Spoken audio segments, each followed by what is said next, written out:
ერთი წლის წინ საქართველოს პარლამენტის მიერ გაუქმებული სასჯელთა შეკრებითობის პრინციპი შესაძლოა კვლავ ამოქმედდეს. კანონპროექტს იუსტიციის სამინისტრო ამზადებს. აღსანიშნავია, რომ შეკრებითობის პრინციპის პარალელურად არ უქმდება სასჯელის შთანთქმის პრინციპიც და მოსამართლე ბრალდებულის გასამართლებისას სასჯელის ნორმას თავად აირჩევს. დადებითი და უარყოფითი შედეგები შეიძლება მოყვეს გაუქმებული ინიციატივის შესაძლო ამოქმედებას. შეფასებები სულხან მესხიძე მოისმინა. საქართველოს პარლამენტის მიერ ერთი წლის წინ სასჯელის შეკრებითობის პრინციპის გაუქმების შემდეგ მის ხელახლა ამოქმედებას იუსტიციის სამინისტრო გეგმავს. უწყებამ შესაბამის კანონპროექტზე მუშაობა უკვე დაიწყო.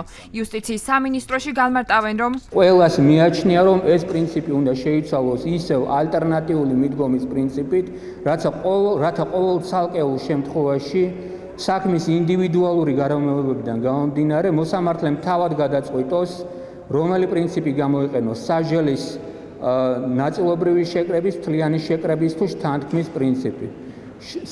სასჯელის უპირობო შთანთქმის პრინციპი იმითაც არის ცუდი, რომ ამან შეიძლება უბიძგოს დამნაშავეს, რომ ერთ დანაშაულთან ერთად ჩაიდინოს 2, 3 და მეტი დანაშაული, ეცოდინება რა, რომ დაიჟება მხოლოდ ერთი დანაშაულისთვის. გაუქმებული ინიციატივის ხელახლა დაბრუნებას ადვოკატთა ნაწილი დადებითად აფასებს, თუმცა მოსალოდნელ საფრთხეებზეც ამახვილებს ყურადღებას. ადვოკატი ლელა ბჟალალო ფიქრობს, რომ ინიციატივას საზოგადოება უარყოფითად შეხვდება.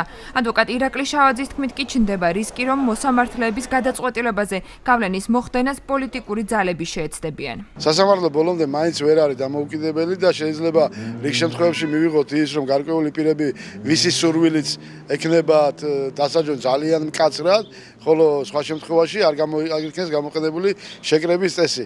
ანუ ესეც იქნება გარკვეულწილად იქიდან, რომ ჩვენ სასამართლო ხელისუფლება არა გვაქვს სტაბილური და ისინი ვერ არიან ბოლომდე დამოუკიდებლები და გარკვეულწილად მაინც ექვემდებარებიან რაღაც პოლიტიკურ კონიუნქტურებს, აქედან გამომდინარე უარყოფით ასახვას პოვებს. იყო, რომელიც არ გაამართლა საზოგადოებაში ამ შეკრებითობის პრინციპმა და ვფიქრობ, რომ ბევრი წინააღმდეგი წავა აი ამ კანონპროექტის შესახებ, იმიტომ რომ საქართველოში ისედაც სასამართლოზე არის ის, რომ არ ხდება ზეწოლა, არ არის სასამართლო თავისუფალი, დამოუკიდებელი და ყოველთვის ალბათ საქართველოში ეს პრინციპი თუ ისევ შემოვა, რა თქმა უნდა, ერთ-ერთი ჩვენი გამომართლებელი იქნება შემდეგ სტრასბურგის სასამართლო. სასჯელთა შეკრებითობის კანონის ხელახლა ინიცირებას მესამე სექტორში უარყოფითად აფასებენ. დემოკრატიის ინსტიტუტში ფიქრობენ, რომ ინიციატივა სასჯელების გაზრდას გამოიწვევს, რაც საზოგადოებაში ნეგატიურ განწყობას შექმნის.